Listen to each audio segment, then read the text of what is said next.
रवि प्रताप सिंह जी ने एक बात कही कि भाई अगर ऐसा पाया जाए जब उनके केस निपटें, एक तो अर्धन्यायिक न्यायिक व्यवस्था उनके मामलों की सुनवाई कर रही है, यानी कानूनी तौर पर वही व्यवस्था जो अदालतों में होती है।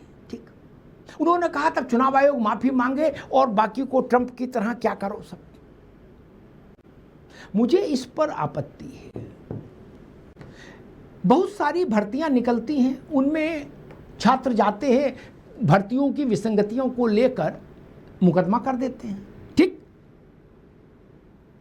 मुकदमा 5 साल 7 साल 8 साल 10 साल तक चलता है।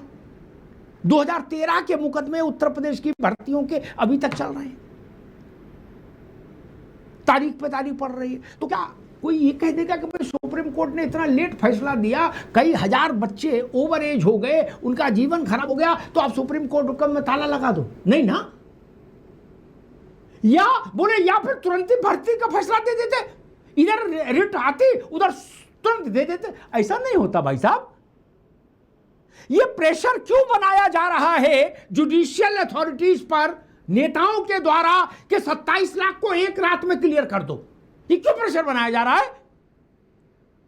सुप्रीम कोर्ट ऑफ इंडिया ने ऐसे प्रेशर बनाने वाले नेताओं को लताड़ लगाई है, लताड़।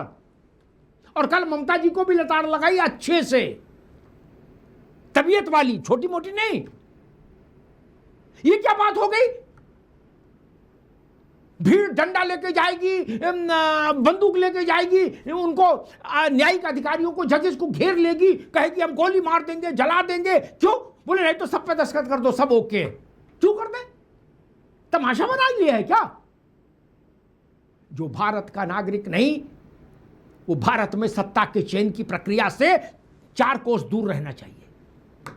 उसका बाद में क्या होगा, उसको गंगा में सिराओ, दूर छोड़ के आओ, वो बात की विषय है। लेकिन भारत की सरकार केवल भारत के ही लोग चुने जिनकी नागरिकता असंदिग्ध हो। संदिग्ध नागरिकता वाले लोगों को स्वीकार नहीं किया जा सकता।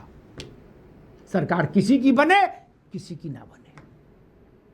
और मुझे वो लोग भी कतई स्वीकार्य नहीं जो इशारों में कवर फायर देते हैं संदिग्ध नागरिकता वालों को। बोलते नहीं देखो गुड्डू का मुंह उतर गया, इसे तो वोट डाल ही लेने दो, हैं अपना ही बच्चा है, देखो अम्मा भी आई इसके साथ। इससे क्या मतलब है? इन सब बातों को कोई मतलब है क्या?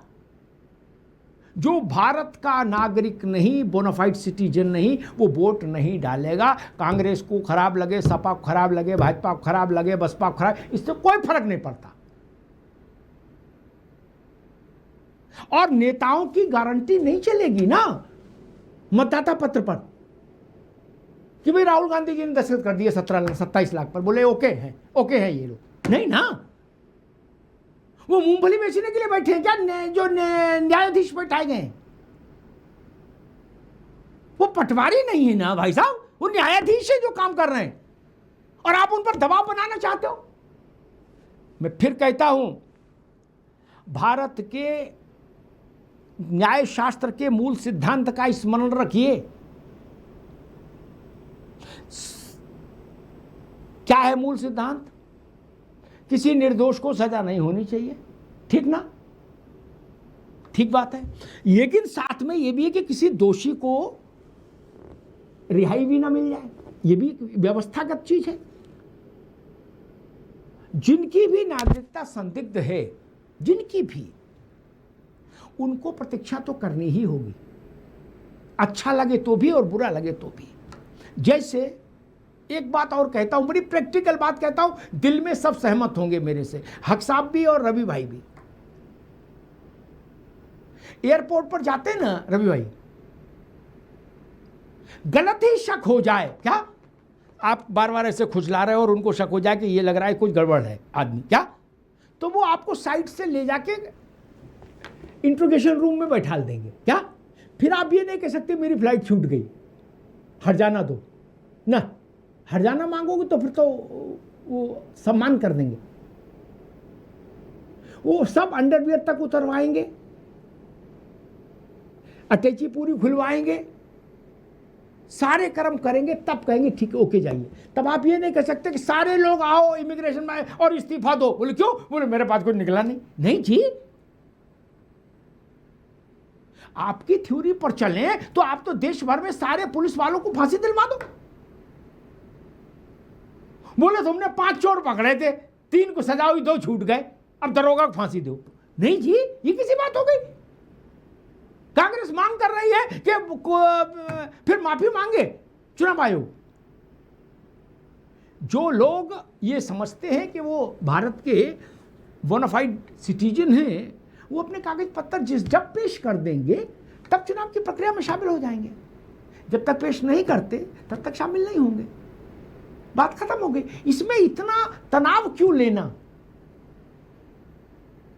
और कांग्रेस जैसी बड़ी पार्टियों को चाहिए था कि जिनको वो मानते हैं कि ये देश के ओरिजिनल नागरिक हैं, सच्चे नागरिक हैं और इनके पास कागज नहीं, तो उनकी मदद करते, उनके कागज पत्तर ढूंढवाते, ताकि संख्या 27 लाख तक पहुंचती नहीं। राहुल गांधी जी को कैंप करना चाहिए था वहां 6 महीने बंगाल में प्रियंका जी के साथ, एक एक घर जाते, कागज बनवाते।